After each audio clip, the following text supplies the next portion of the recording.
Yo, my peoples, what's up? Welcome to Shelf Stories, the channel that tells tales from games, books, and life. I am your host, Jason. Thank you so much for stopping by for this latest chat with friends. We are back in the saddle. We are back talking about all sorts of stuff, not just the culture stuff with the, Black History Month and everything. So we have opened the doors back up, and I am so happy. This is a man that I've been listening to for years now. I have admired this man's work for years. Yeah, I love embarrassing my guests when they come on and make them make faces. He is the proprietor of 5 Games for Doomsday, which is a podcast and a YouTube channel. He does reviews and some of the most elevated board game commentary that I have ever seen on the internet. It was one of the inspirations for me to start my channel and begin doing editorials myself. So I am a little bit starstruck, maybe mutually starstruck now at this point, which is great. To welcome Ben Maddox on the show. Welcome to the show, Ben. Well, Jason, thank you. And I completely am not deserving of such an introduction. Good. And if I've inspired someone to do stuff, God, it sounds like we're going to be mutually stimulating each other here. But if I've inspired somebody, I don't know what the language limits are on this. So, but if I've inspired someone to do something as good and as thoughtful and as reasonable as the stuff that you're doing, then that's something. Because I'm certainly not paying for my retirement through it. No, 5 Games for Doomsday, when it first came out, you'd have to tell me when it did, because I remember listening fairly early, and the places that you went with your guests, using the board games as leverage to talk about wider things, like talking about healthcare with Elizabeth Hargrave and all these other different things, radio DJing with Mike Fitzgerald, and it's like, I got to do that. And I won't do it as with that flourish that you have, because I don't have the poet soul that you have. But no, you are absolutely an inspiration for me. So thank you. I mean, the beauty about doing an interview show, and I said this to someone on the internet the other day, is I have a policy of always having guests that are cleverer than me. And what that means is that you don't have to do much, basically, and you allow them to do all the work. And also, people are interesting. Almost everyone. Yes. There are some people who are irredeemably boring, and I have met them in my life, but most people, 99.9%. But that's an intentional choice on their part. Sure.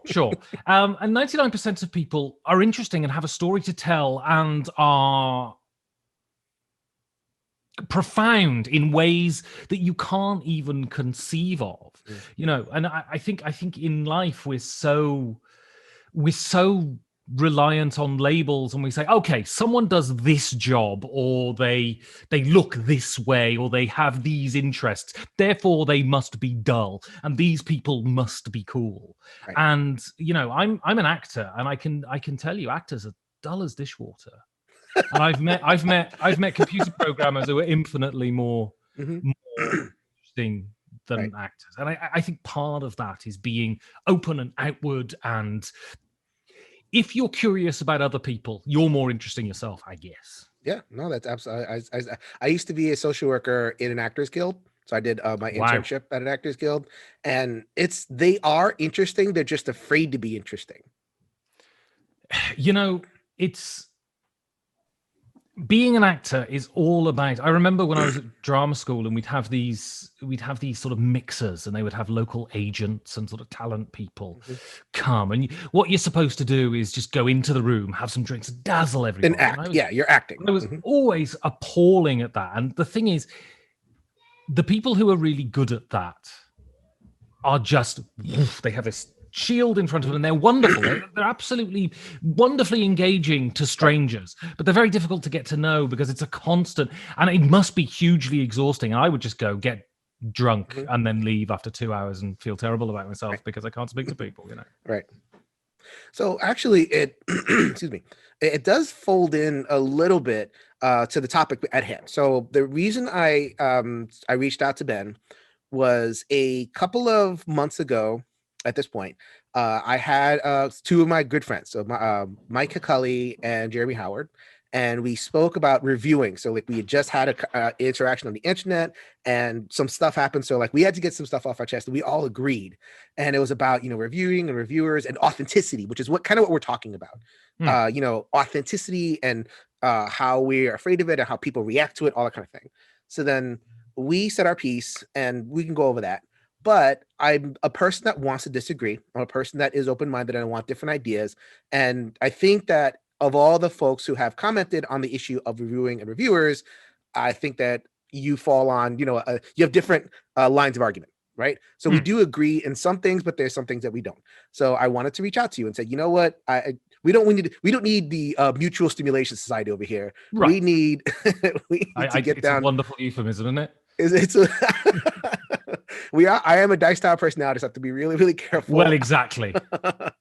So hopefully people don't, the young ones don't make the association. Anyway, so I wanted to reach out to Ben and have a discussion about authenticity and reviewing. So Ben is as authentic a guy as I know on the internet. Like I get the feeling, unless you're really good at BSing, that when you turn on that camera, I am getting some simulacrum of Ben, right? So then it's closely analogous to the real life, and I try to be the same thing myself. I'm far more objectionable in real life, though. Truly, ask my friends. It's far harder to actually know me in person than it is. Well, you have to shave off the rough edges in order to appear on the camera. Same with me. You should see some of the words I say. I'll turn the camera on sometime on some of that stuff. Anyway, so I'd like to have that conversation about authenticity and reviewing and reviewers, and then we can kind of go off from there. So Ben posted a video on his YouTube show about reviewers, and then I wrote an email, and then Ben's like, okay, that sounds interesting. Let's talk about it. So let's walk back and start with the video. And make your case about what you think about reviewing and reviewers. Well, the origin of the video, and I'm not sure I mention it in the actual video, but the origin was there was a debate on Twitter, and people were talking about negative reviews of games. Right. And people were talking about not wanting to do negative reviews of games. And their argument was, well, to do a negative review of a game, I've got to play a game I don't like. And so that is not pleasant for me. So why would I bother? Mm-hmm. To which my instant response to that was, well, then why are you doing it?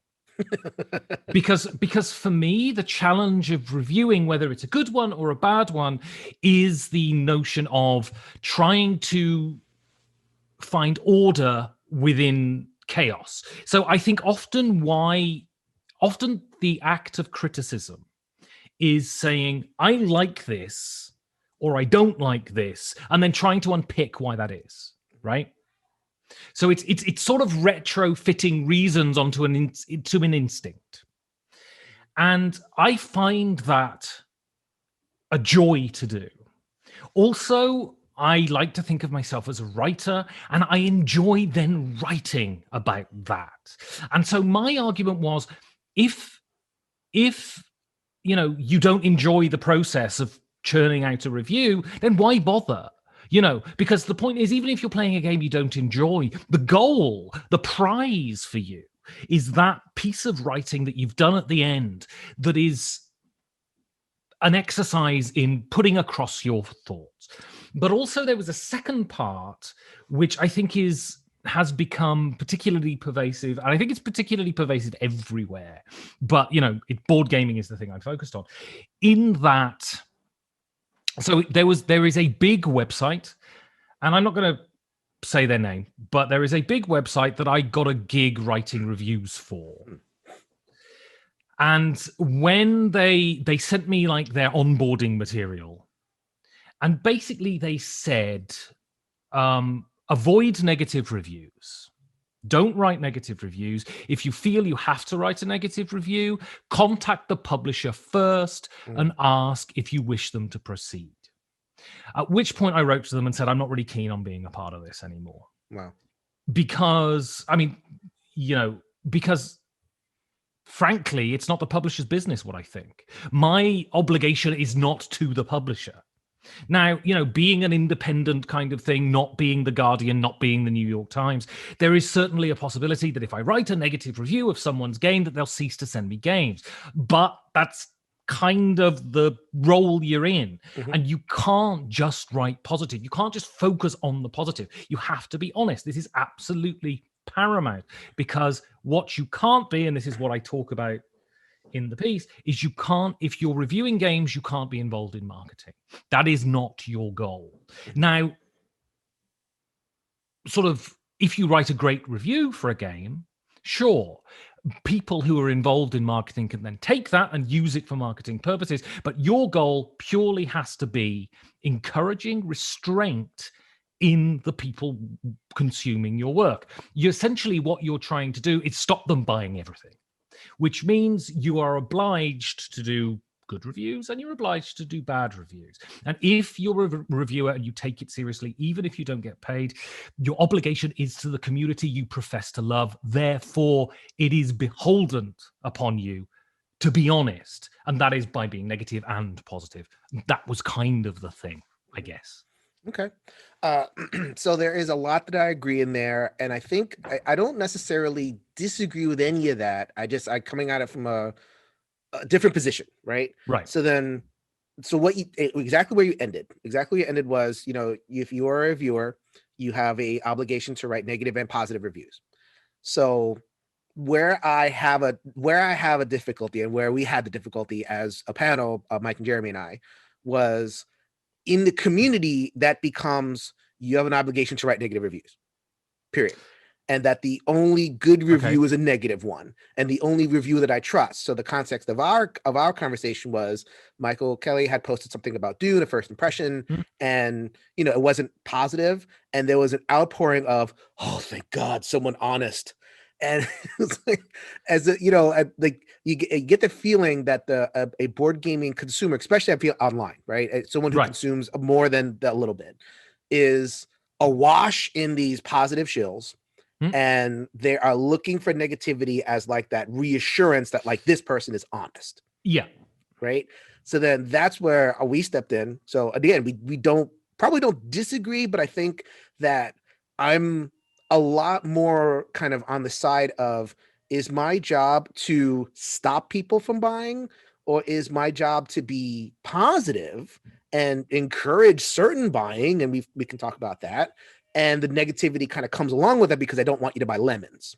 Cool. That's my kind of my starting point for this. Yeah, well, I mean, obviously that, assuming that if anyone is uniformly positive or uniformly negative means they're uniformly inauthentic or uniformly authentic, it's completely fatuous, right? You say obviously, but I'm wondering about that, because I genuinely wonder about the level of cynicism in the community. Like and I guess I'm again, we're focused on different audiences. I think I'm focused on the hyper online because that's who I see in my feed. That I really do feel like if it's a positive review, it's like like I guess like, so I think of it like my Dice Tower reviews, right? So I generally positive. I don't review a lot of games per week, because they have their own machine. They are a machine. Yeah, they review all the games. Tom reviews positive or whatever he does. And I'm filling in the gaps, and it's a little part-time gig for me and all that kind of stuff. It's very helpful, right? So I make the conscious choice to do kind of what you said to don't do, which is I make the conscious choice to review mostly positive, put up positive reviews of games.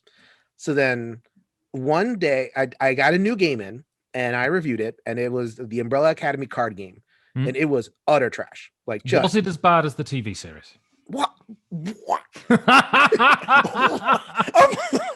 How dare you? I hated that program. How dare you? That series is amazing. What? Absolute trash. I'm not a comic book person, by the way. So that's probably the reason. Anyway, let's move on. Let's move on from how bad I think the Umbrella Academy. I can't believe he said that on my show. No. I got a Facebook message from someone saying, "Oh, you need to watch the Umbrella Academy. It's great." And I humped myself through that entire first season. And I got to the end of it and thought, oh my God, I'm never going to get that time back. You're not a comic book guy, yet you have that background. Well, behind you. this is my podcast art. So, Yes. you know, But that comic book style background. well, I like certain comics. I've just finished reading Sandman, Oh wow, that which is you're late to the train on that one. That's an excellent. yeah, sure. I mean, that's the 80s, right? But Yeah. it's wonderful. And I just finished watching the Watchmen television series. I kind of have issues with it simply because I think it's not as cynical as the book. Yes. But wonderful. There are certain things I like. I just didn't like the Umbrella Academy. Anyway, okay, fine. Anyway, carry on. That's a sidetrack. The board game is even worse. It is Right. utter trash. And I posted a review, and I look, I don't like it, but I will do it if I get it in front of me. And it's like, okay, I will show my thoughts. 2 out of 10. And the response was like, I got lots of views, lots more views than I did for other stuff.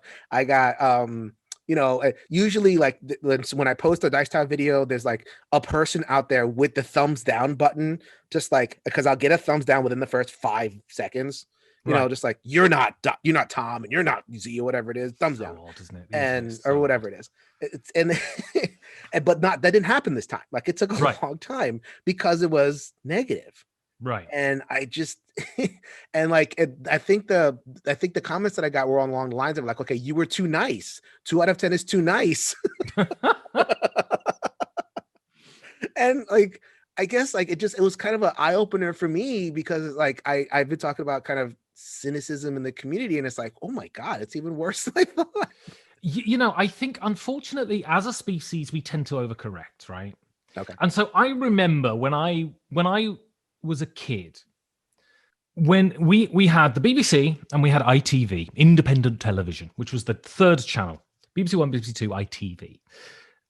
Literally 3 channels when I was a kid. And Same here.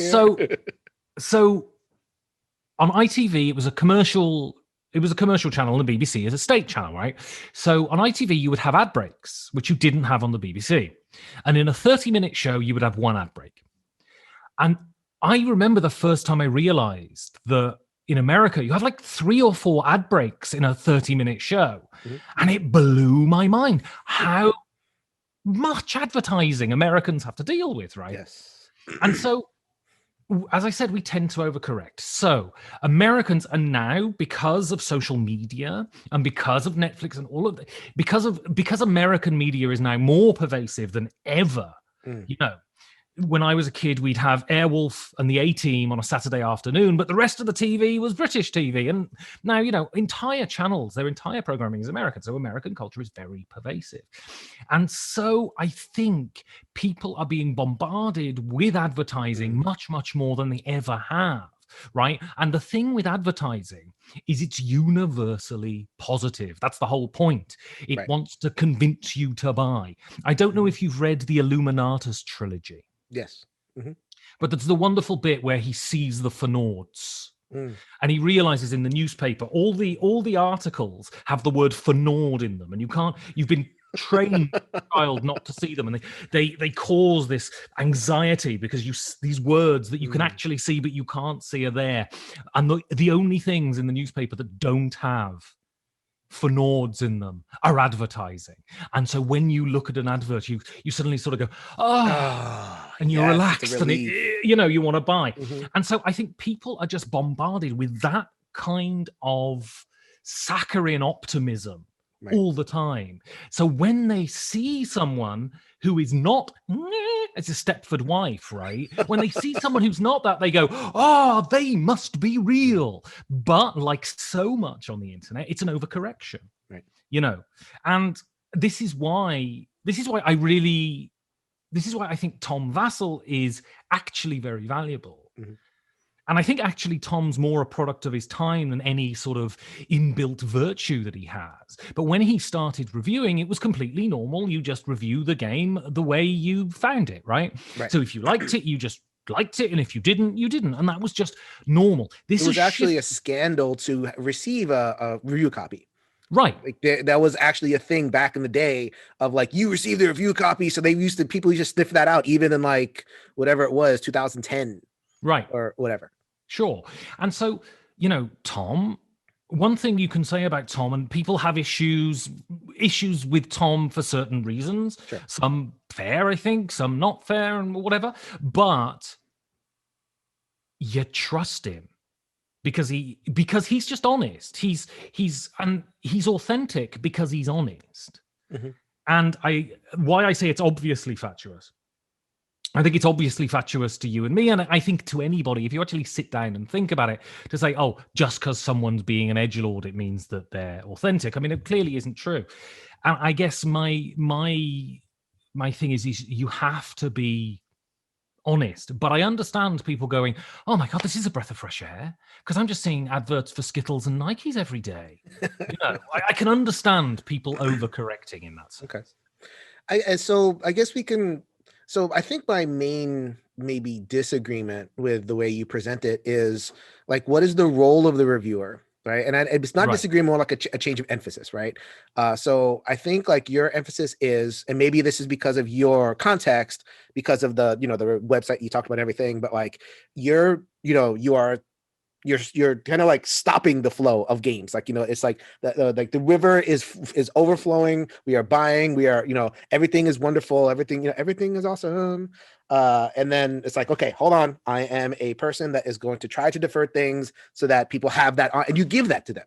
Like, I think like, you are an oasis of like, okay, if Ben likes a game, I can get that imprimatur, I can trust this and all that kind of thing. So it gives I wish that were true, Jason. But yes, in principle, if anyone bloody watched my reviews, but yes, in principle, that's or reads them or something like that. Right. So, and I think like, I have a difficulty with that because I guess I have a difficulty with the basic definition, right? What I wrote to you was, I feel like a reviewer is like, we're not paid for this, right? And we are not, this is free stuff. Like, I got this and I got to pay for it with the little money that I get from whatever, and I got lights and all that other things. And so I have to be very careful about nurturing my joy for this. And in a way that a journalist doesn't have to, because of their profession. Either there's a calling, or actually what you talked about with like, okay, the piece of work is the thing, right? You're proud of the work that you produce. And I'm actually kind of not in terms of my board gaming reviews. In terms of my commentary, yes. My commentary, I'm proud of it. I don't care if 5 people watch it. I really don't. I'm proud of it. But like my reviews, I need that joy needs to come of like, I've shared a positive thing with somebody, and that's where my joy comes from. So my question is then, and it's the question I ask in the piece too. Why'd you do it? For the joy. So if the piece of work isn't the thing, what do you mean by the joy? Can you expand on that? Okay, so you go to you hike the Himalayas. Right. And you are, and they perverted this, and like everything, it gets perverted. Right. And we can talk about that too, about how sharing becomes marketing. Right. So let's walk that back a little bit. So I've hiked a high mountain. Let's say I'm not even hiking the Everest, because there's a bunch of marketing there. I'm hiking another high mountain. Yeah. And I get to the mountaintop and I see the vista, and I'm just like floored. My first instinct is going to want to be to share it with somebody. I have found something. Oh, I can't wait to tell my friends. I'm going to take panoramic pictures, and I'm going to do this, and I'm going to do this. And like my first instinct as a human being is to share it. Right. So then my goal, whenever I find any joyful thing, and my shelves are full of joyful things, otherwise they wouldn't be there. Every time I find a useful thing, I'm like, who wants to buy? Who wants to play this with me? Who would like this? And so I'm taking the joyful thing and I want to share it with somebody. Right. I don't get the same joy when I play a turd, when I play the Umbrella Academy, and I'm sitting there going, this is war. This is gussied up war. And, I don't get the same joy of like putting something on screen and having people say, oh, thank you for confirming that was a turd. It's just, I've done a service. I'm happy to do the service, but I don't get that same amount of just pure joy that I get from reviewing a 9 out of 10 game and saying, this game is amazing. You have to play this right now.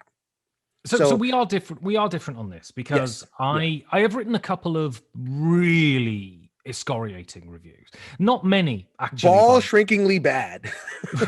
Right? Yes. that And one? Was I that one of them? interviewed, I think that designer is wonderful. I think he's done Mm. incredible work. I think that game is ball shrinkingly bad, though. And Rob Davio's Seafall, in case you are wondering. that was the game. The thing is,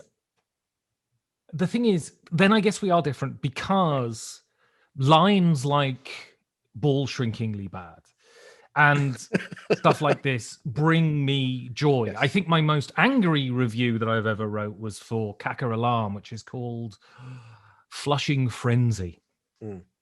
in America. And that was a very angry review. Essentially, the crux of it was why are we sacrificing the future of the human race to produce this rubbish that people are going to play once, laugh behind their hands, and then put it under the cupboard, and it's never going to get used again. And those are fun for me. The work is fun for me. I don't get paid a lot. I get paid a little because I have a Patreon or whatever, but it is the work, because I love writing and I love constructing those sentences and those interesting metaphors and those interesting similes. That does it for me. But also, on that token, and I understand the proselytization thing, I tend to write fewer negative reviews, not because I'm being dishonest, but because I like games, right? Yeah, sure. So I tend to play games and I tend to have a bias towards liking them because I like games. I think that people don't understand that either. That Sure. like, this isn't like I think people have an idea of like, okay, if you're being balanced, then you're going to produce like 50-50 work. And anything off of the 50-50 work, because that's what balance is like an indication. Doesn't smell right. I don't know. And but also you've got to assume that we live in. We've talked about it's been thrown around for years, the golden age of board gaming, right. And I don't review Monopoly reprints or reskins. I don't review commercial games because that's not my bag. I'm into hobby games. Right. And we're living in an unprecedented age of quality. It's like being around Hollywood in the 70s, right? With all of those incredible films being made. It's just possible that there are more games that are good than are bad, right? I mean, that is possible. 50-50, you should never aim for 50-50 because that's inherently dishonest in and of itself, right? You should aim for a true reflection in your view of what it is, no? So okay, so I'm glad we found the disagreement. Like I get very little joy out of a negative review. I don't consider the craft of a negative review to be laudatory in any way. I laugh, like, I mean, as you were describing stuff, I laugh, and I laugh at your like witticisms, or like if mainly my my European brothers and sisters. Now that I think about it, when because I think that especially on the British Isles, there's more of a emphasis on like wit. Sure. Right. Just British shows are just more witty, more reliant on like turns of phrase and more kind of like seeking that like that awesome thing, whereas like in America it's more about the belly laughs, right? So I think maybe that's a sensibility thing, but like I don't, I go into a bad review, I don't seek to, all I seek is just like get this over with. And I'll like put, and as I said in the review, I will play a negative game more just so I can clarify my thinking. Like if is this as bad as I thought? I got to give this a chance. This is come on now. Right. And then it's as bad as you thought most of the time. And so it's like, I do play a bad game more, and I just don't like that process. And I will do it for, if I get a game, like if I just get it, yeah, I will try. And I think I take this to your point. This is where we do come back to some agreement. I won't kind of shunt that away.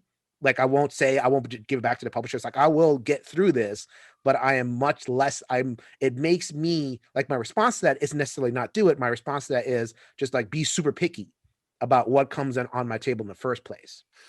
Yeah, which is understandable. I kind of have an issue with that too. Sure. The issue being that if we agreed, this would be boring. Right. The issue I have with that is I think that then harms your reliability as a reviewer, because you're going out specifically to look for things that you would like, right? Which I mean, and of course everyone does it. You can't, because unless you're Tom Vassell, right, who gets 100 games through the door a week, you have to approach people and say, I'm interested in this, I would like to review it. So you do come up with that issue, especially if you're little independent people like us, right? Mm-hmm. But I think, I don't know. Yeah, we just don't agree on this because I enjoy the process of a negative review as much as a positive review. And I And guess if I were paid, like if honestly, if that I were paid, I will do it. Like you're a professional, you suck it up. And if there was I think like, because I think of like Liz, who you've had on your right, show, she approaches these things as a journalist, and I think sure. journalists also get there's an inherent vocation Yeah. in just sharing the truth, like you're saying before, giving people the truth and all that kind of thing, positive or negative or whatever it is. Like, just like the point is the education that you provided, and the point is teaching something that they didn't know before, right? So like there's virtue in that, and I just don't have that, and I Well, I think a mean, lot of people don't have that. you're like all of us. I mean, there is a reason Tom Vassell is in the position he's in, and it's not because he did a journalism degree and thought, "Oh, I see an opening in the board game world. I'll start looking at board games." It's because he loves board games, right? Right. Anyone who's doing this is doing it because they love board games.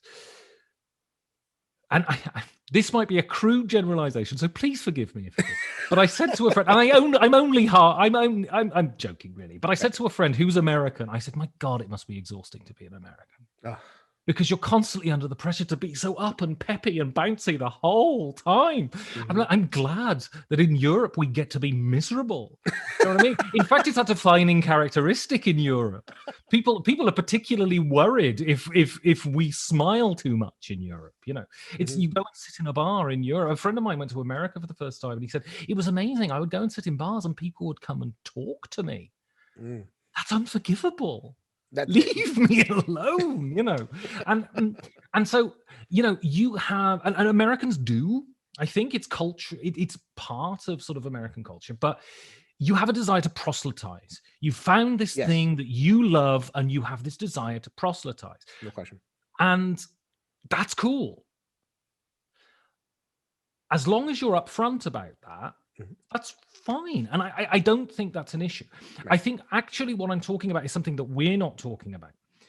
Part of that essay was also that I drew a distinction between being a marketer and being a reviewer, right? And I think, although I'm not particularly enamored of the marketing profession, it wouldn't be something that I would pursue myself. There's a place in society for it. How the hell do you get to know about stuff if it isn't for marketing? Right. But you must not. You must not. And this goes for everybody as far as I'm concerned. Proselytizers, reviewers, whatever, journalists, whatever you consider yourself to be, you must not sneak marketing in under the guise of critique. So then, it's unforgivable as right. far as Okay, so you walk right into it, right? So okay, so the sharing and the proselytizing, a funny word for like, because it has a religious connotation, and I want to. This is board games after all, not like this is not salvation that I'm offering. This is a board game. This is well, a lot of people talk about them, and I do too. Like the last piece I talked about is how these things are so. The board games are ritual.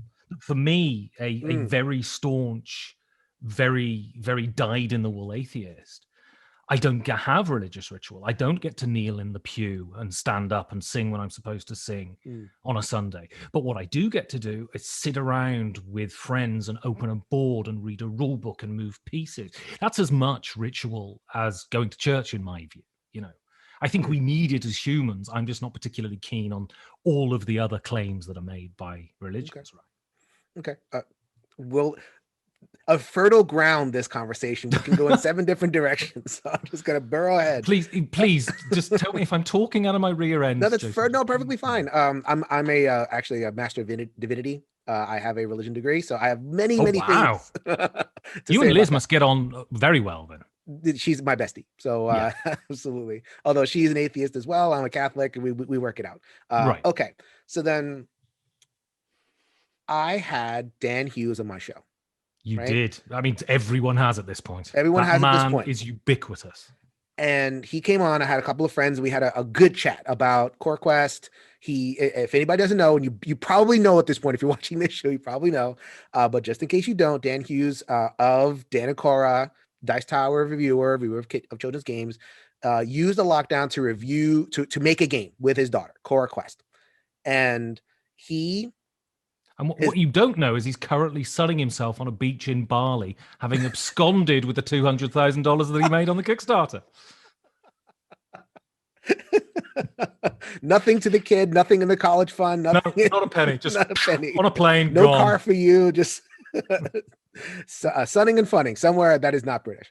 Dan and beaches. Yeah, right. Don't work for me somehow. So I had him on my show. And like I at one moment, it's like, okay, I am taking off the reviewer hat and I'm putting on the shill hat, right? Sure. Of this is because it's a preview. I have not played the game. I've only seen it on Tabletopia and like, watched him and others like do demonstrations. And I know what a dungeon crawler should be like. I'm a psychotherapist. I play dungeon crawlers in therapy. And I adjust the rules of like a Mice and Mystics or Stuffed Fables for like, I approach this stuff as a designer. So I'm looking at it going, that's what I want, right? I want that in my therapy session. I'm going to back that. So then I have not played it, but I with my critical eye, that because I've done this a while and I'm sticking at it for a specific thing. Like I want it for this, right? And I gave him a quote like, wow, this looks like something I'm going to use and blah, blah. He used me on the Kickstarter page. And with my credential, Jason Perez, LCSW, licensed clinical social worker. Yeah. So I feel like I have done marketing. I have crossed that line, right? Sure. And I am happy to do so because what I have done was I have taken something that I really feel like will bring joy into this world, make this world a better place than it is, and shared it out, right? That's okay, as long as you didn't say, this is an honest and open review of a game, and then just lied about it. So then that's different. That's a different thing than saying marketing is bad. Like, I think I didn't say that. I said I was not predisposed to it, though it's necessary, I believe is what I said. Okay. I'm far less charitable in my piece about that, actually. What is the analogy I used? I can't remember. Go and watch the piece. I used something about fish defecating in the ocean, but unbelievable. Fine. I've had Dan on my show to talk about Cora Quest. Right. I didn't offer him a quote because I've not played the game, but essentially I've participated in the same thing too. I put a spin on it because I've done a series on coronavirus and gaming, and Dan's story is perfect for that, right? Sure. Because it's something that's come out of the coronavirus, and it's a positive thing, and we hear so little that is. I don't have an objection to that as long as you're upfront about it. Okay. I don't know if that's quite what you said. Like, because so what we both have a problem with is when you gussy up marketing as review. Sure. So that's I think that's the problem, right? When marketing gets gussied up, right? Yes. And so I think like where we disagree gussied up implies you just add a few things and blah, blah, blah. No, it's outright dishonesty. It's lying. Okay. When you are being paid. So I say in my piece, and I'm not sure that it can happen that people get paid to review. I'm not sure that that's a thing in board gaming that happens much, because board game companies don't have a lot of money, and people are more than happy to shill a game for the price of a free game, right? Mm-hmm. So I'm not sure there's an awful lot of paid reviewing going on. But I do think that there is a lot, and this is where the community cynicism is like, I have to contend with this. I do think there are people who enjoy the free game. Like, sure. They will bend some things. They'll call themselves a review for the sake of, like, look, I'm very honest about this. Like, when I get a box in front of my door, and I'm not like a person that gets like a ton of stuff, but I get a couple things, normally. Right? So like, when I get a box in front of my door, I'm like, ooh, yeah. And then it's amazing. And then you open the box and it's like, I got this for free. Ooh. And I do think that is a danger. And I guess my approach to it is like, I will ride this tiger because because it's joyful and I'm sharing a joyful thing with my audience. As long as it's joyful. I mean, that's the point, right? As long as it's not the Umbrella Academy, right? And you don't know. The thing is, you don't know there whether I'm talking about the TV show or the right or the comic. But so, I mean, I am no paragon of virtue, right? But I try. I think everyone's just, to use your phrase, trying to ride the tiger and be as good at it as they can, right?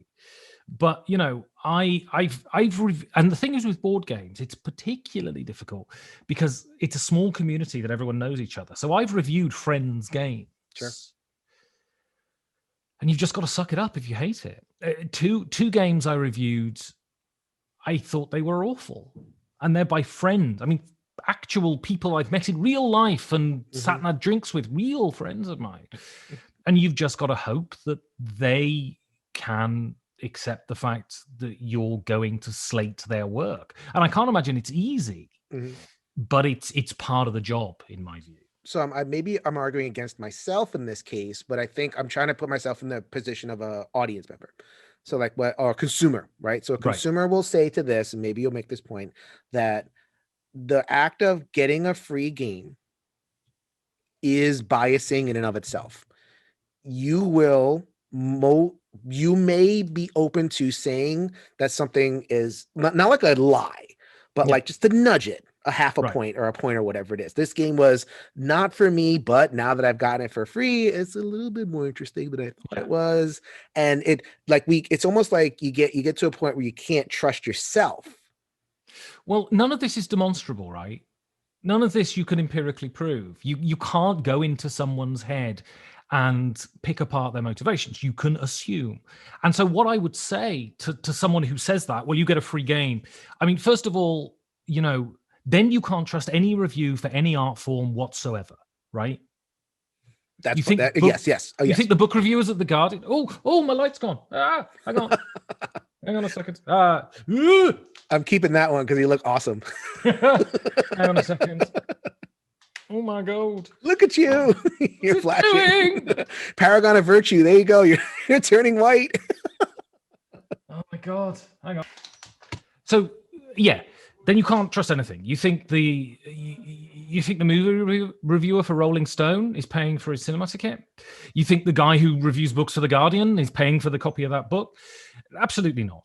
I think what you then have to do as a person consuming that, as that consumer, as that person, is then decide whether you trust that person, whether you think that getting a free review copy has biased them in some way.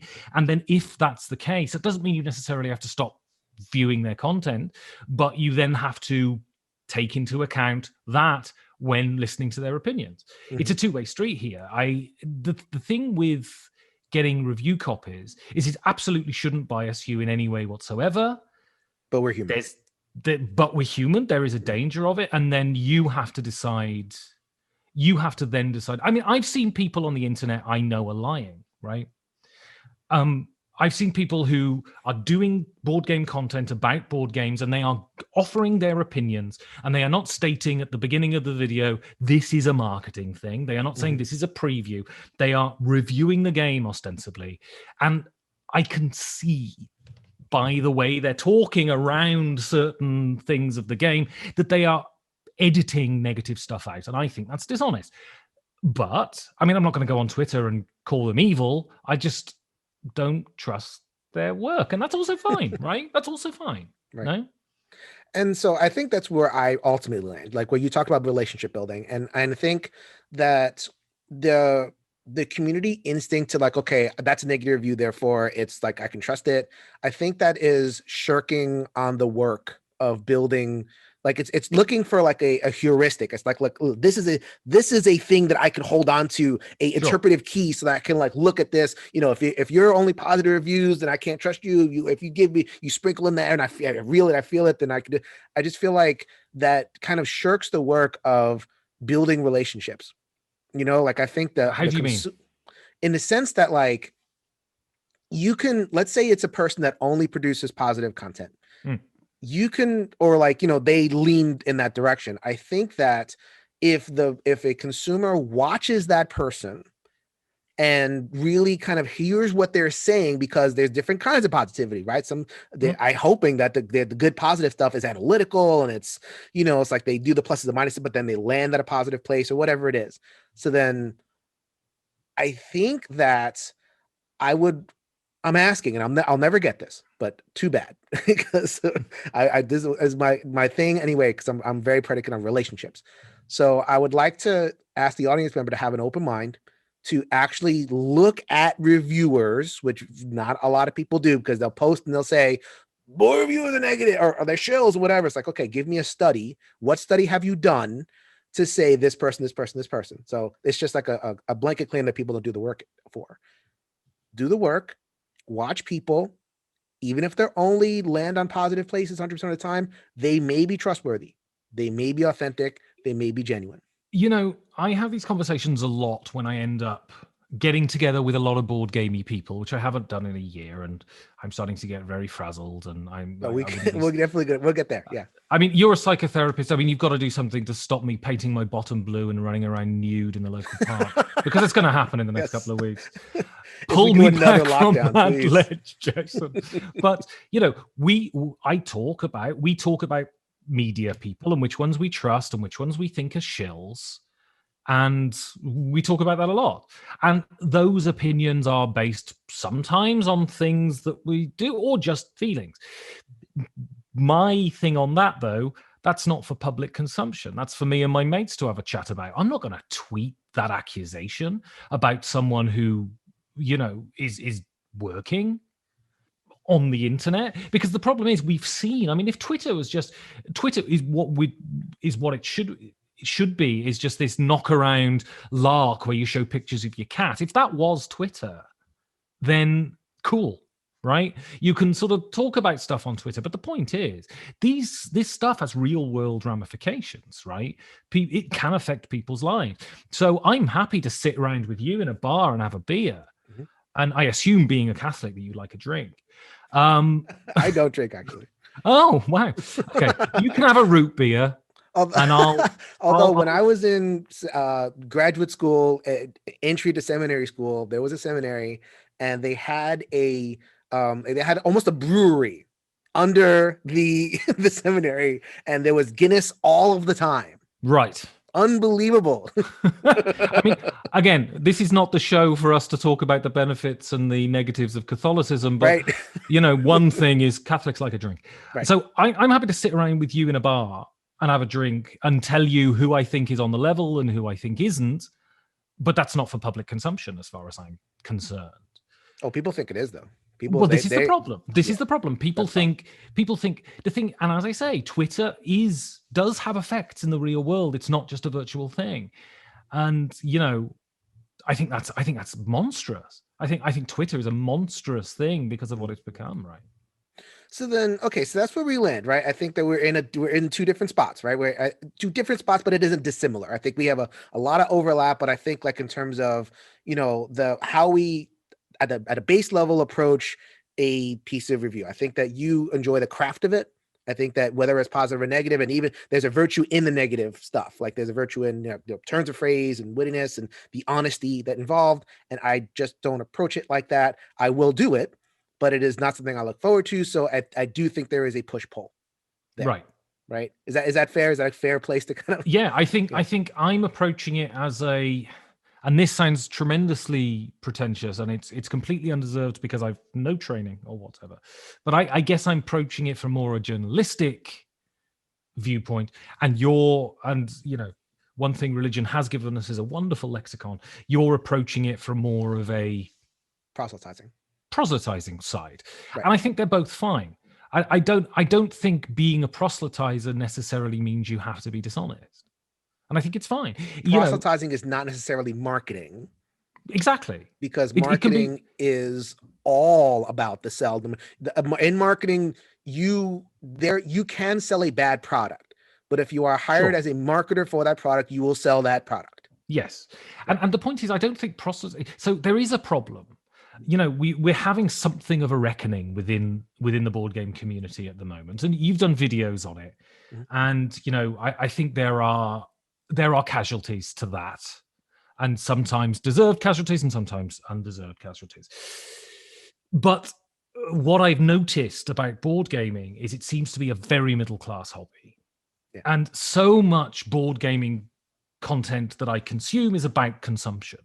It's so many podcasts that I listen to are about, can someone give me a tip for a $20 game because I've got $120 in my shopping cart and I need $150 to get free shipping. There's a lot of that sort of stuff, and that's fine, I guess. But I think that's marketing. Proselytizing should be about, come to my game group, play these games. And frankly, it doesn't matter if you don't own any. And frankly, it doesn't matter if you come every week and you don't buy any. As long as you sit there and you enjoy yourself and we get to interact with each other as human beings and find out something about each other, that's cool. That's proselytization. Come in, hear the good news. That's proselytization. Hear the good news. That's it. Buy this stuff. That is then ethically more difficult. Not necessarily ethically bad in all cases, but it's more problematic, I think. A proselytizer will say, play this game. A marketer will say, buy this game. There we go. So that's that. And so there's different flavors of honesty. I don't think honesty comes in one package. And I especially don't think that it's just like the negativity is a proof of that. Absolutely not. I think that, ultimately we're at the same space, but I think I love this conversation because it kind of clarifies our positions and it hopefully offers the audience a couple of different models for how, not every board game reviewer has to be a journalist, and how not every board gamer has to fit into a box in order to make you feel better. No, and the thing is, what's interesting about the Dice Tower is the Dice Tower is about community, I think. I am constantly surprised sometimes at how befuddlingly bad some of the contributors are, and I mean that in the nicest possible way. But that's fine, and of course, not your good self. Oh, sure. And I don't mean the kind of reviewers I think sometimes you get these compilation shows where people send stuff in. Board Game Breakfast or Favorite Game Friday, something like that. Right. But that's also cool because it's about community and it's about people who have a genuine love for this thing, trying to say to people, this is why I love it, right? And, if that motivates you to turn on a camera, I guess it kind of doesn't matter how bad you are. As long as it's, you're not behind the scenes trying to make people part with their money on crap,